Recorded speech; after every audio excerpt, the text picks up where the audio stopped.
All right. So everybody who's joining us again, this is our third segment, myself and David Cheatham. Just to remind everybody, or if you haven't seen David yet, he's principal consultant and founder of Transform Communications, LLC, which is a management consultancy specializing in HR communications and change management. I myself this week happen to be a free agent. I just left a wonderful time at InSource, which was a key implementation and support partner within the ServiceNow ecosystem of partners and elite partner. Can't say enough positive about them. And I'll be announcing my new venture within the next 6 days here. So keep an eye on that on LinkedIn. But David and I were just chatting before we hit record here, and we're going through a few things, and we didn't get a chance to go into further depth last session that we had. So wanted to touch on some of those topics and then potentially dive into some more depending on how we are in time. We're trying to keep these segments to around 20 minutes and trying to fill them with meat. So that way, if you are taking the time to listen and watch, you'll hopefully walk away with a couple of nuggets that you can implement into your day-to-day. So without further ado, David, the floor is yours. Well, thank you, Jason. It's great to be back. Yeah, we're gonna expand a bit on stakeholder engagement, best practices in that area. I think the key point is that every person that's affected by the change that you're part of, the change you're implementing, change that you're endorsing, championing, whatever your role is a stakeholder. Some directly influence the adoption of the change, and others indirectly influence it. So we know that only a handful of stakeholders can say yes to the change. Sometimes only one can ultimately, on behalf of the organization, say yes. But we also know that many stakeholders can say no to implementing the change. And that brings in risk analysis. That brings in the people side of change management we've discussed before, and how to get all of these audiences working toward the change. And particularly from the HR perspective and the HR practitioner point of view, let's make sure that we bring in the employees. After all, your employees make the product, they provide the service. If it's a publicly traded company, they own the stock, they represent your company in the community. Other than media, they really are all of your different audiences rolled into one. And yet employees are often the last to know about a change. And we can do better to do that. So I want to quickly share 3 tips particularly for HR practitioners, but anyone who is, again, a sponsor of a change, anyone who is helping to lead a change, particularly a large-scale change in an organization. First is to create a process for capturing and sharing employee stories. We know that the power of the narrative here needs to be tapped into. And Jason mentioned his great experience with InSource. And I'm sure he comes away, he has a number of great stories he can share and does share about his successes, about how he has enabled success for his clients and for his colleagues. And we all know that when we're in a situation, whether it's in any organization, it could be a social group, it could be a sports team, it could be a family gathering. What do? We share stories and we talk about wanting to make more. We want to make memories and then share those in stories. So we all inherently know of the power of narrative. But typically we get into a business situation, and because we're using data to drive business decisions, and of course that should always underpin the decision, we often lose sight of that real power of storytelling. So my first tip is to create a process, a structured way to capture those stories, because they are floating around. And of course, your leadership should also be generating stories because they're encapsulating the vision and the mission of the company.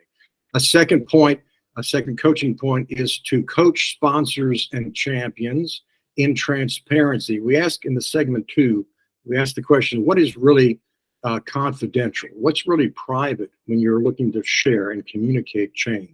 And my advice is very little is actually confidential and private. That has to do with adopting the change, okay?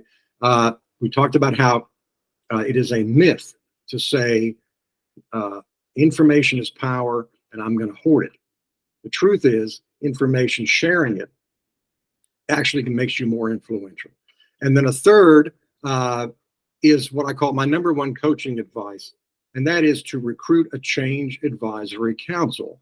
A change advisory council is a group of folks, specifically if they're frontline employees, so they're or customer facing, they could be either or both, but people who are really making it happen every day, probably individual contributors, but frontline folks, bring them together from across the organization and charter the group and empower them to be early adopters of the change, to tap into the messaging so that they can take it back to their work groups throughout the change process, each milestone that's reached. So, and this group serves as a sounding board for how the change is developing and taking root. So they're a sounding board, but they're also a megaphone because they are helping to put out the word. What are the key points that employees should know? What is the time frame for the change? Who will be affected? And sure, it'll be on social media, it'll be in the other channels in your organization. But these folks can embed themselves into team meetings and make other tangible presentations to their peers and colleagues. And of course, they have credibility that many in the organization driving the change, frankly, either don't have or they're not as well known. Another key point with this advisory group is that they should have a direct access to whoever is running the change initiative, direct, unfiltered feedback. And that's important. See, it's not just a question of empowering some people to give advice, but they need to be able to talk directly with the people who are sponsoring the change, which is often the C-levels in an organization. So putting together an advisory council that is done early on in the process, and I'll be talking in a moment about a case study where we put this into effect. Question with you about the advisory council. Do you find that there's a number of participants that you try to aim for? Is it an odd number, an even number? And then one step further from that, there's been a number of times where I've been active in meetings and sometimes it's like pulling teeth to get feedback. People will just kind of sit back and they'll take the easy way out. Everything looks good. And they miss that opportunity to share something that they might see that could be problematic down the road because they think they're going to minimize it for whatever reason in their mind and say, maybe it's just me.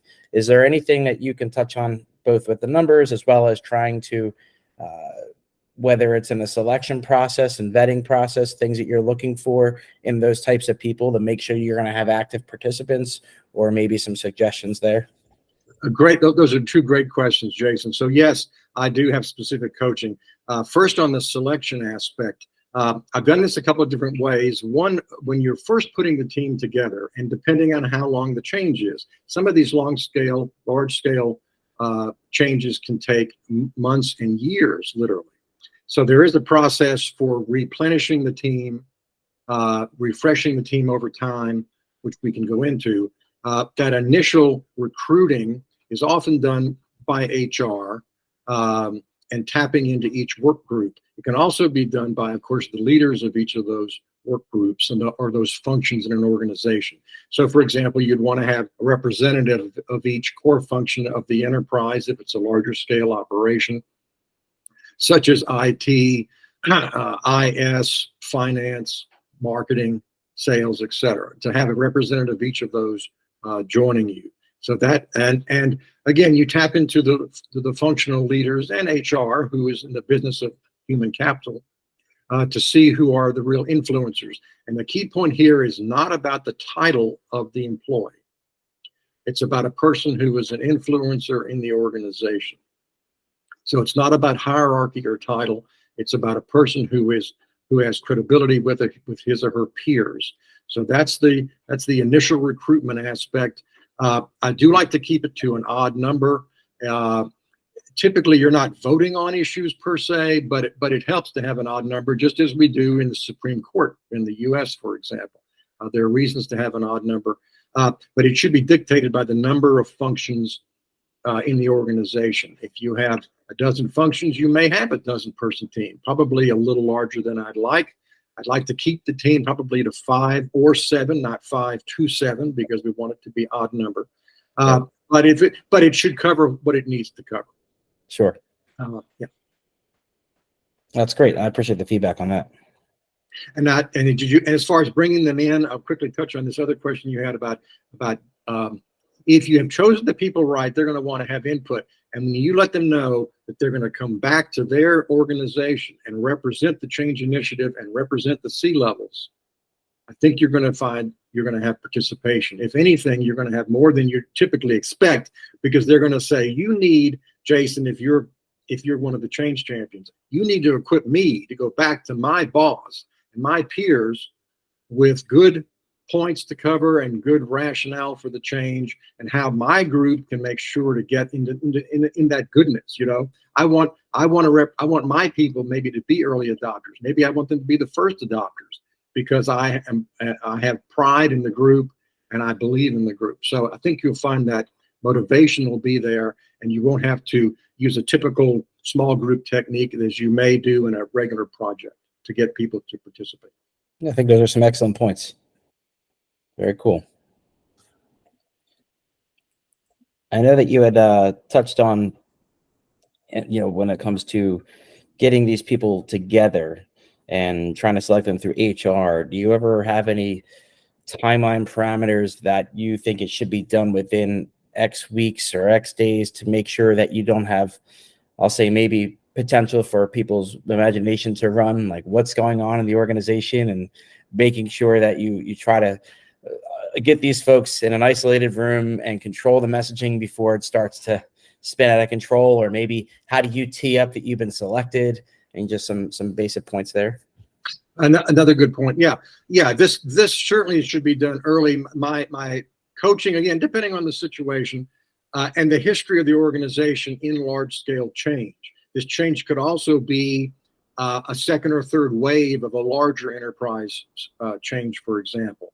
It could also be connected with a leadership change in the organization. So you're always joining the timeline somewhere in the middle, right? There's always, because the organization, I think of organizations as living beings, and they are. An organization is nothing more or less than people who come together to do something. So I think of an organization as literally inhaling and exhaling.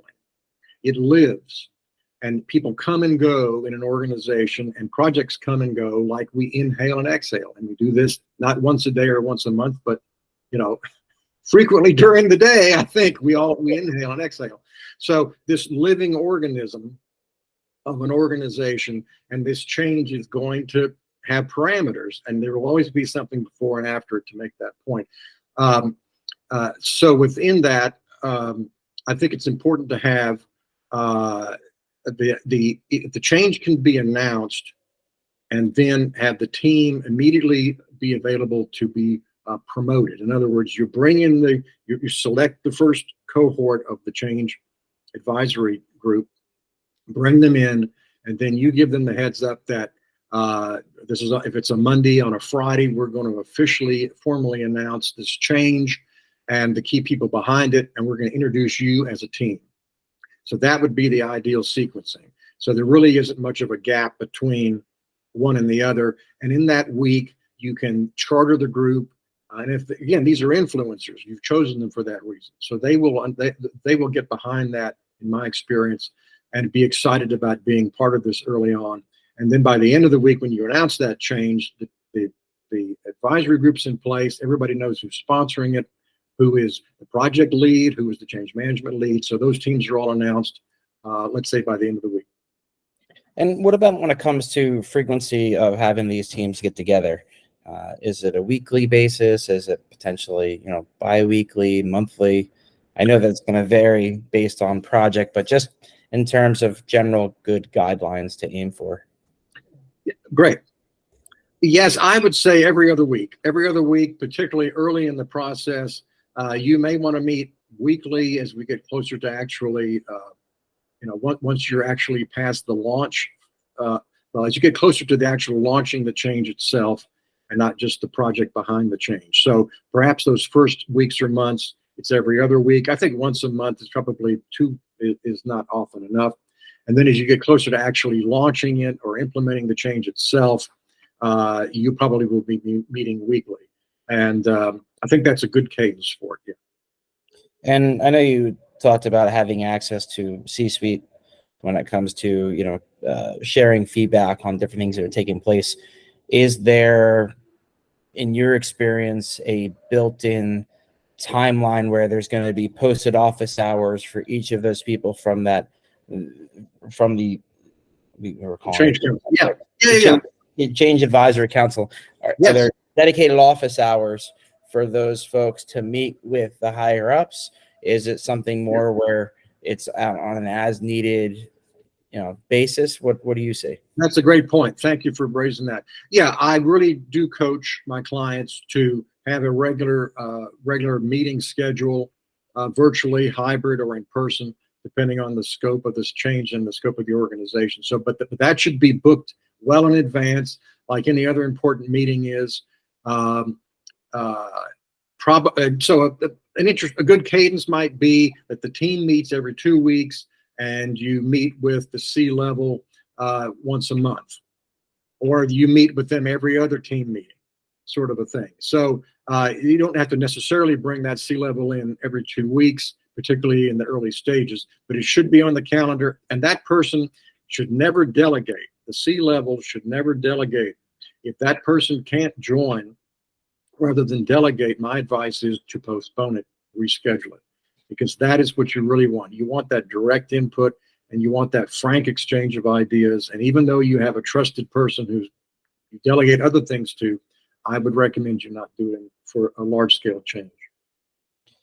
Going back to best practices, I'm always intrigued by some of these larger organizations that have folks who have published books on their operations and how they execute and how they strategize. And one that always sticks out in my mind is Amazon's requirement to be heavy in documentation, and how every meeting starts with there's been a doc that's been put together, and everybody's required for the 10, 15 minutes at the start of the meeting to read through this documentation to make sure that everybody's on the up and up, because they say, just like high school, some people will fake it that they read it and they go to that meeting and they're ill prepared. So have you witnessed anything like that in your experience? Do you have any potential, recommendations, best practices, and things that kind of aim on? I know we're talking in a general standpoint, but, I just using the example of the Amazon side, it's, hey, everybody at the start of the meeting, they're going to read through, understand what the topics are going to be covered today, what the importance of the meeting is, and then they start to dive in and ask questions. And the goal, from what I interpret from all of that, is to be able to walk away from that meeting with some actionable steps to keep the ball moving, and not just have it be, okay, this is an inconvenient pause in our day that we could have done without. Exactly. No, Jason, I'm glad you brought it up. Yeah, Amazon, I certainly have followed that in my own coaching.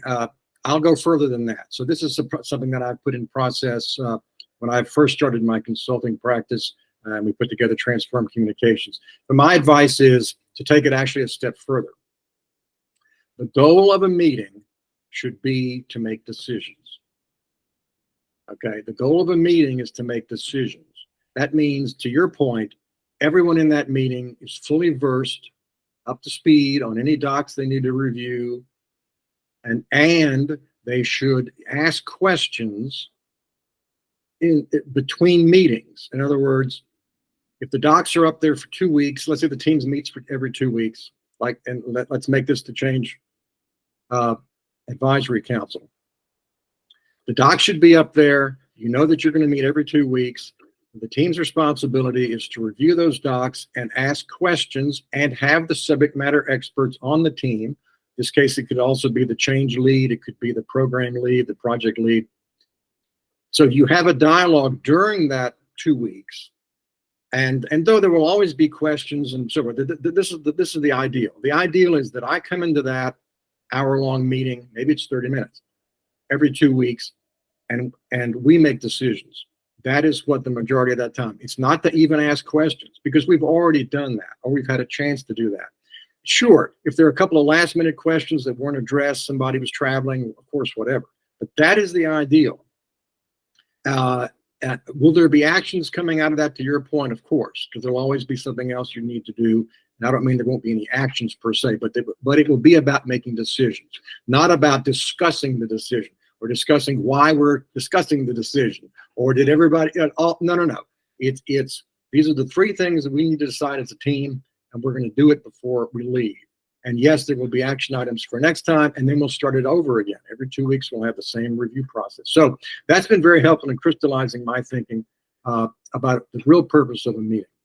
I think I'm getting some aromas of a future segment focusing on having I would love to do that. I would love to. I literally just spoke with a friend yesterday. He said to me, I don't like to be on a meeting unless I know that it's going to result in making the company money.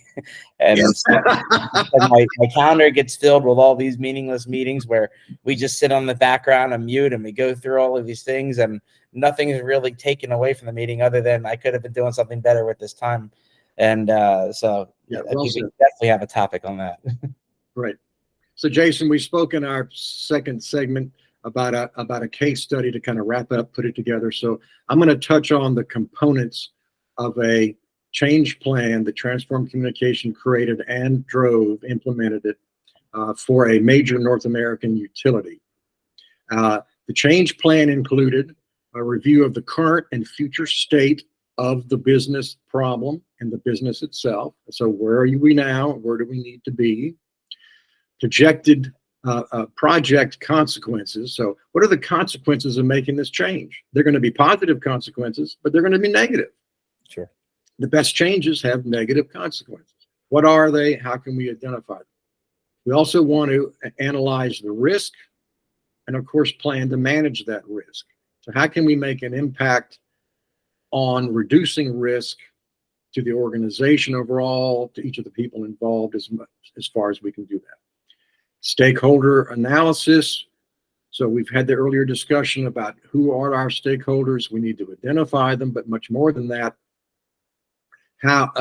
what influence do they have upon the successful completion of the change? We call that an influence grid.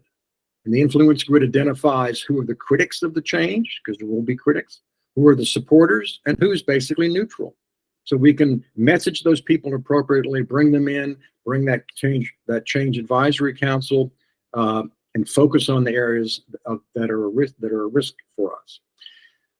Then, continuing with stakeholders, what are the roles and responsibilities of the organization, not just the change team or the project lead, but of early adopters, of the rank and file employees, and beyond employees. Of course, what's our customers' role in the change?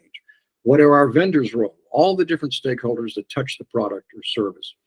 And these roles and responsibilities should be covered before, during, and let's never forget after. After you implement the change, we talked about that organic organization, inhale, exhale. There will always be things after to keep things moving. You don't simply implement a change, even a small change, and just walk away from it. If it's important enough to implement, you need to nurture it and grow it over time. Then stepping back, what do we need to add to that, to those components? We need a comms plan for all the stakeholders with the components we just mentioned. So that gets into the strategies and tactics of making the messaging happen, and a learning plan for all the stakeholders. If you want to call this training, onboarding, but it's a learning plan. So you have a comms plan, a learning plan. Then we want to measure success. Well, we want to measure the success of the overall change initiative, naturally. And this can be post migration in the case of my client, the post-migration survey as we migrated from Office 365 of all the stakeholders. But also, we want to measure the success of the project team or the change team itself. Was the project team responsive? Did they add value? Did they communicate in a quality, professional way? So we want to not only evaluate the overall success of the change, but the key people who led that change. And then, yes, we want to celebrate successes. And I don't just mean at the end of the process. We should celebrate the successes of all of the milestones of the project, which then there could be many in the course of months or even years. Many people do think about that at the end, but we want to celebrate the successes as we mark each of the milestones. So those are the components that we brought to this major North American utility to implement Office 365, and that'll give the audience a sense of what are the contours of structured change management. Absolutely. No, I think that was a really solid overview, and folks can hopefully, take away some goodies there that they can either ponder for their own selves, or maybe they just want to reach out to you, David, and say, "Hey, I need your help." Well, fantastic. Awesome. Well, really appreciate the time again. As always, it's been a pleasure, and thank you for your time and your insight here. I'm hoping that people are going to have some good nuggets of information between our conversations that we've had, and leave some comments if you're listening up to this point. Definitely put some comments in here. David and I were just talking about, what type of feedback are we getting from folks online. I feel like I'm getting more feedback offline, but yeah, if you're walking away with some good tidbits here, leave something in the comments so that way we know what's working, what you like, maybe what you want to dive into more of, because we're planning on continuing these and trying to find ways to get our names out more and let folks know what more they could be doing to make their organization run smoother and more effective. Thanks, Jason. Thanks. So if you like what you heard, I hope you tune into some future episodes that David and I will get into a little more detail and other questions. I just want to give another big shout out and thank you to David for his time, and look forward to having more content put out there in the future.